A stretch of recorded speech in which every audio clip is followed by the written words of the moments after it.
Everybody, Ed Thompson here again, back at you for another Y-Blast, and I'm so thankful that you're all here.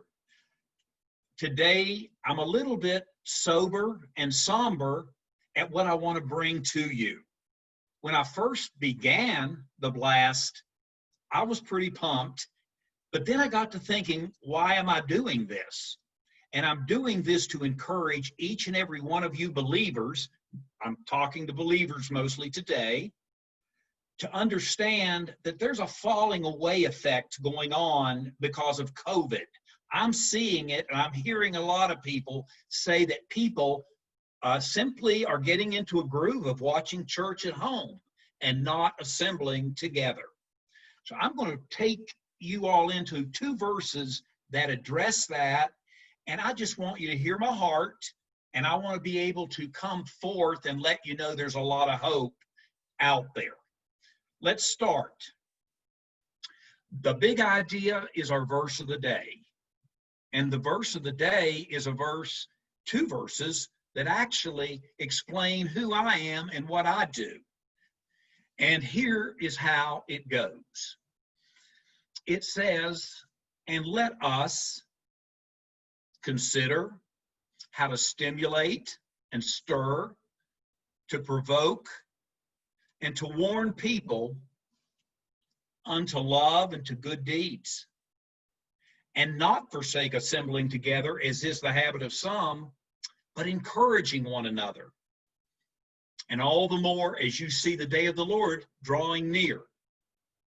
Now, folks, most of us like to be stimulated in positive ways and stirred in good ways.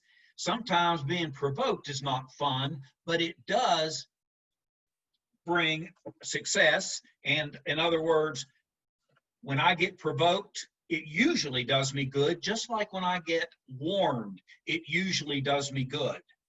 So the verse today that I'm putting out to you is, we as followers of Christ need to be thinking about what happens after the pandemic begins to diminish, and hopefully it'll be soon, of course. But I just want to encourage you now on that particular big idea, and with this story in mind, why it's so important that we're never out of it or over it until maybe we draw our last breath. The other night, a good friend of mine called me and said, Ed, I understand that you have found some callings, maybe a vision or mission, and that you're pretty happy about the direction you're going. And I said, that's the truth. Yes. He goes, well, Ed, I want to finish well too, but I'm not sure what I want to do. And I don't know how to go about doing it.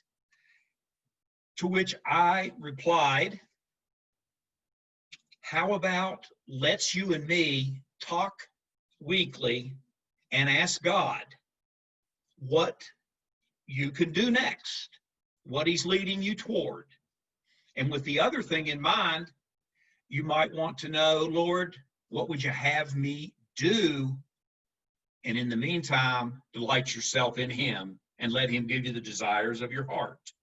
Because it's a hard question, folks. I don't want to come off here and say, I've got the answers and here's the cookie cutter. No, it's hard, but I'm willing, if you wanted to email me at eddisciplesu@gmail.com, I would love to hear from you if you are in any way needing a little bit of coaching on what direction to take when you're entering a certain stage of life. Right now, my friend and I are in the fourth quarter.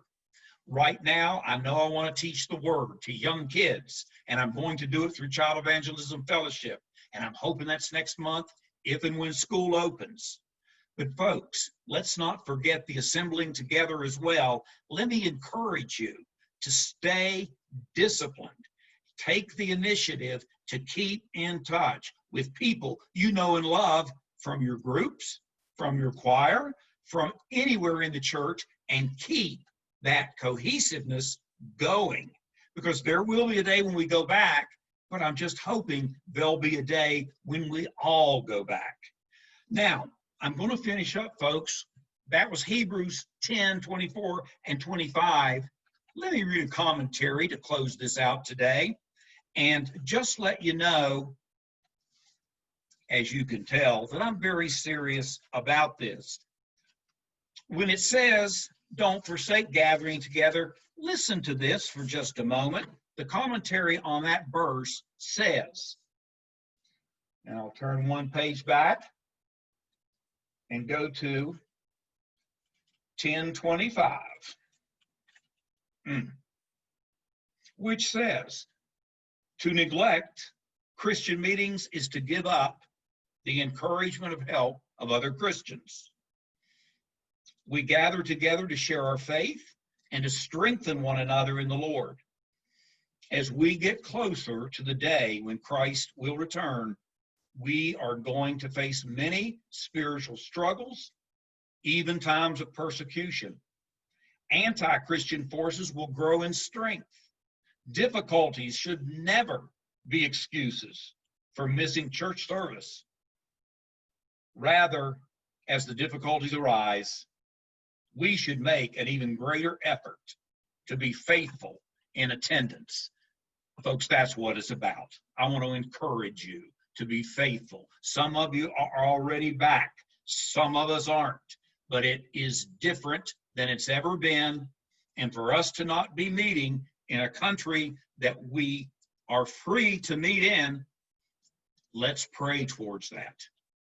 Now, I love you all. I'm thankful that you're here. I hope you non-believers just listen to that again and hear my heart. I'll see you next week, Lord willing. I love you. Email me and take care.